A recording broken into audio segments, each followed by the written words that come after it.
ஜெய் ஸ்ரீ மாத்ரே நமக. ஜெய் குருதத், ஜெய் குரு பரசுராம். நமஸ்காரம். நான் கரூர்ல இருந்து வல்சலா பணிக்கர், பிரசன்ன ஜோதிடர். இன்னைக்கு நம்ம 2026ஆம் ஆண்டு குரு பயிற்சியுடைய பலன்கள் கடக ராசிக்கு எப்படி இருக்குன்னு பார்க்க போறோங்க. இது எப்ப குரு பயிற்சி வருது அப்படின்னா, திருக்கணிதப்படி ஜூன் மாதம் 1ஆம் தேதி 1/6/2026, வாக்கியப்படி 26/5/2026 அன்னைக்கு வருது. இந்த திருக்கணிதப்படியும் வாக்கியப்படியும் பாத்தீங்கன்னா கொஞ்சம் தான், 2 நாள் தான் 3 நாள் தான் வித்தியாசமா இருக்கு.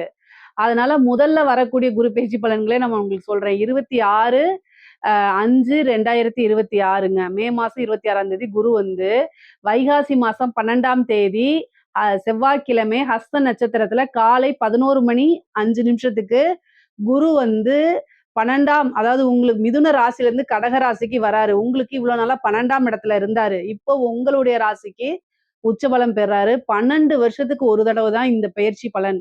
உங்களுடைய ராசியில குரு உச்சம் பெறும். பொதுவாவே ஜென்ம குரு கொஞ்சம் கிளேசம், அதாவது டென்ஷனை கொடுக்கும்னு சொல்லுவாங்க. ஆனா உங்ககிட்ட உச்சம் பெறாரு. உங்க ராசியில உச்சம் பெறாரு. நல்ல அமைப்புகள். ஏன்னா உங்களுக்கு 5ஆம் இடத்தை பாக்குறாரு. அதிர்ஷ்டம் தானா தேடி வரப்போகுது. இவ்வளோ நாளா அஷ்டமத்து சனியில ரொம்ப கஷ்டப்பட்டு இருப்பீங்க. இப்ப ராகுவும் உங்களுக்கு அஷ்டமத்துல இருக்கனால கஷ்டப்பட்டுட்டு இருப்பீங்க. இந்த தீர்த்து வைக்கிறதுக்கே கடக ராசிக்காரங்களுக்காகவே குரு ஒரு நல்ல விஷயங்களா இருக்கணும். ரொம்ப நாளா கஷ்டப்பட்டாங்க. பாவம் அப்படின்னு சொல்லி குரு உங்க ராசிக்கு வரப்போறாரு. அதுவும் உச்ச பலன்ங்க. நல்ல அமைப்புகள். இவ்வளோ நாளா நீங்க ரொம்ப பாலைவனத்துல அப்படியே வெயில்ல, கடுமையான வெயில்ல ஒரு பாலைவனத்துல தாகத்தோட நடந்து போகும்போது, அந்த இடத்துல ஒரு பூங்கா மாரி நல்ல ஒரு சோலை, நிறைய பழங்கள் இருக்கு. நல்ல காற்று, இதமான காற்று, நல்ல சுத்தமான நீர் இதெல்லாம் கிடைக்கும்போது, சொர்க்கம் மாரி இருக்கும்ல, அந்த மாரி அமைப்பு தான் உங்களுடைய ராசிக்கு குரு குடுக்க போறாரு. ஏன்னா 5ஆம் இடத்த பார்க்குறாரு. ஐஸ்வர்ய ஸ்தானம், பூரண லக்ஷ்மி ஸ்தானம் அப்படிங்கிறது 5ஆம் இடம். 7ஆம் இடம், நல்ல ராஜயோக இருக்கக்கூடிய அமைப்பு 7ஆம் இடம். 9ஆம் இடம், சகல விதமான சௌபாக்கியங்கள், பாக்கியஸ்தானம். உங்களோட வாழ்க்கையில நீங்க என்ன விஷயங்கள் நினைக்கிறீங்களோ அத்தனை விஷயமும் தானா தேடி வரக்கூடிய அமைப்புகள். இது எல்லாமே கடக ராசிக்காரங்களுக்கு இருக்குங்க. நீங்க இவ்வளோ நாளா பட்ட கஷ்டங்களுக்கு எல்லாமே இந்த குரு பயிற்சி உங்களுக்கு ஆறுதலா இருக்க போகுது. அது இல்லாம பல அற்புதங்கள செய்ய போகுது. நன்மைகள் தான். குரு உங்களுக்கு பாக்கியாதிபதியும் அவருதான். உங்களுக்கு 9 குடைவரும் அவருதான். தெய்வ வழிபாடு, தெய்வ அனுகூலத்த தேடிக்கங்க. பெரியவங்கள மதிச்சு நடங்க. பொதுவா வயது முதிர்ந்தவர்களாக இருந்தாலும் சரி, உங்களுக்குன்னு ஒரு குருன்னு இருப்பார் இல்லைங்களா? நீங்க என்ன ஒர்க் வேணா பண்ணுங்க, என்ன தொழில் வேணா பண்ணுங்க. ஆனா உங்களுக்குன்னு ஒரு வழிகாட்டி, இவங்க நமக்கு குருன்னு மனசுல நினைப்பீங்கள்ல, அவங்க சொல்ல கேட்டு நடங்க. ஏன்னா குரு உச்சபலம் பெற்றிருக்கும்போது ஒரு குருநாதருடைய ஆசீர்வாதங்கள், அதே மாரி உங்களுடைய வெல்விஷருடைய ஆசீர்வாதங்கள்லாம் வாங்கிக்கங்க. அது ரொம்ப ரொம்ப நல்லது. பெற்றோர்கள மதிச்சு நடக்கணும். குரு உச்சபலம் பெறும்போது நம்ம நல்லவனாக இருக்கும் பட்சத்தில், நல்லவனாக மீன்ஸ் கடகராசிக்காரங்களே நல்லவர் தான். நான் அதுல மாற்று கருத்து கிடையாது.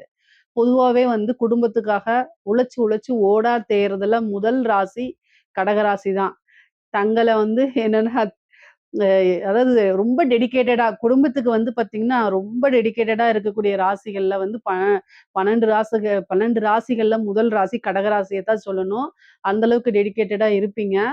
பட் ஆனா என்ன சில விஷயங்கள உங்களுக்காக நீங்க வாழ பழகிக்கங்க. அதுதான் ரொம்ப நல்லது. குரு உச்சபலம் பெற்றிருக்காரு.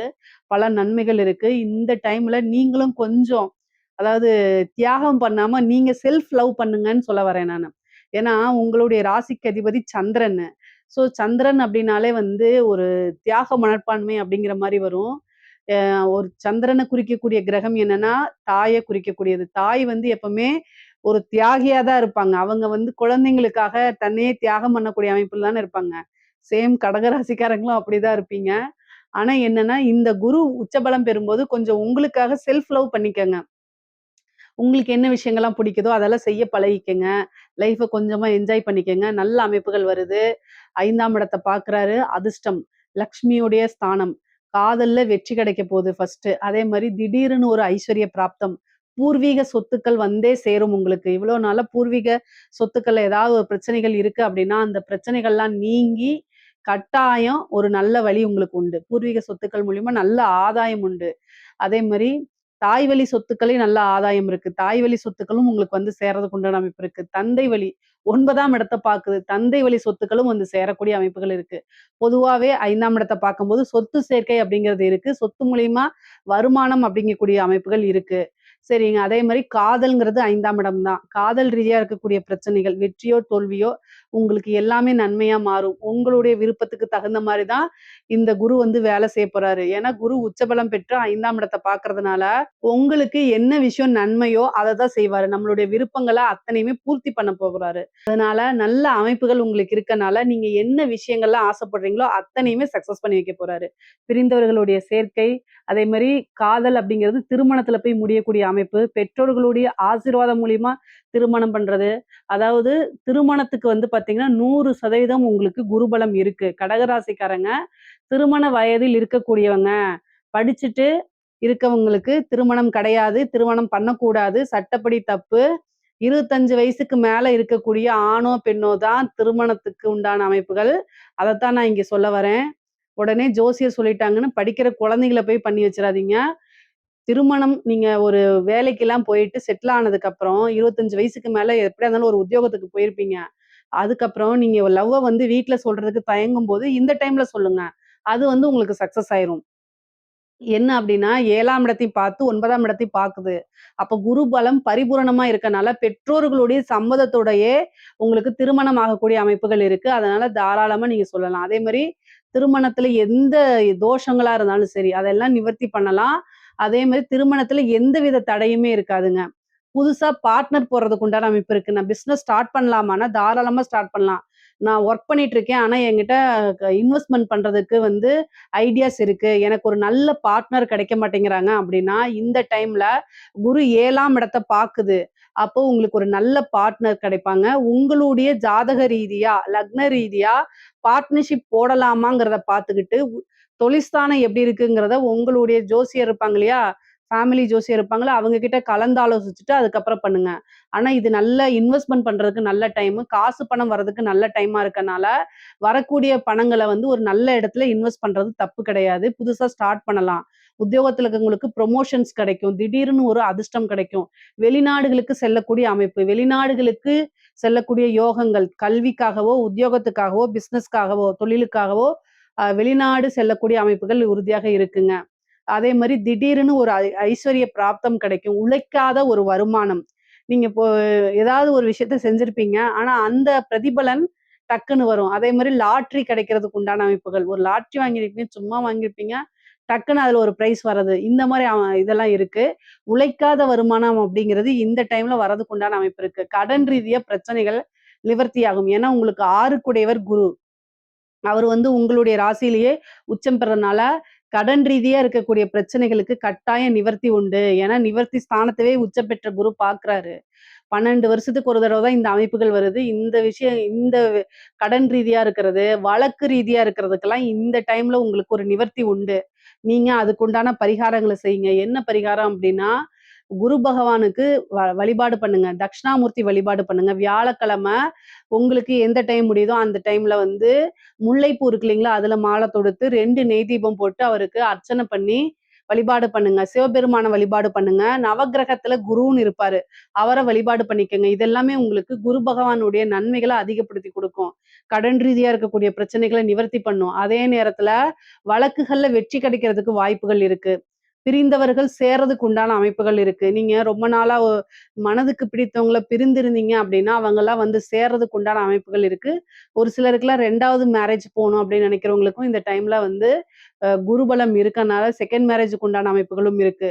9ஆம் இடத்த பார்க்கறதுனால உங்களுடைய சொசைட்டில உங்களுடைய பேரும், புகழும் நல்ல வளர்ச்சி அடையும்.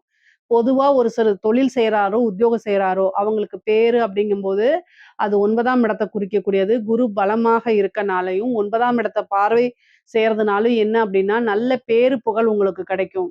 முக்கியமா இந்த பப்ளிக் ரிலேஷன்ஷிப் அதாவது இந்த அரசியல்வாதிகளோ, அல்லது வந்து பொதுமக்களோட தொடர்பு உள்ள நபர்களுக்கெல்லாம் வந்து நல்ல ஜனவசியமும் உண்டு. பொதுமக்களுடைய ஆதரவுகள் கிடைக்கும். அது மூலியமா உங்களுடைய கெரியர்ல நல்ல டெவலப்மெண்ட் கிடைக்கும். நீங்க வந்து அது மூலியமா காசு பணம் சம்பாரிக்கிறது, உங்களுடைய பொசிஷன அடுத்த ஸ்டேஜுக்கு உயர்த்தி கொண்டு போறது, வாழ்க்கையில உயர்வான நிலைய அடையறது, இது எல்லாமே நடக்கும். அதே மாரி பெரியவங்களுடைய ஆசீர்வாதங்கள் உங்களுக்கு கிடைக்கும்.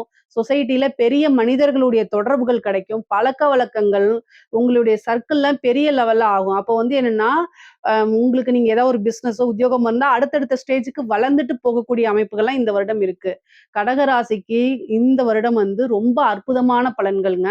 பெண்கள பொறுத்தவரைக்கும் சொல்லவே வேண்டாம். ஆடை ஆபரண சேர்க்கை இருக்கு, சொத்து சேர்க்கை இருக்கு, உங்க பேர்ல வீடு, வாகனங்கள் வாங்கக்கூடிய அமைப்புகள் இருக்கு.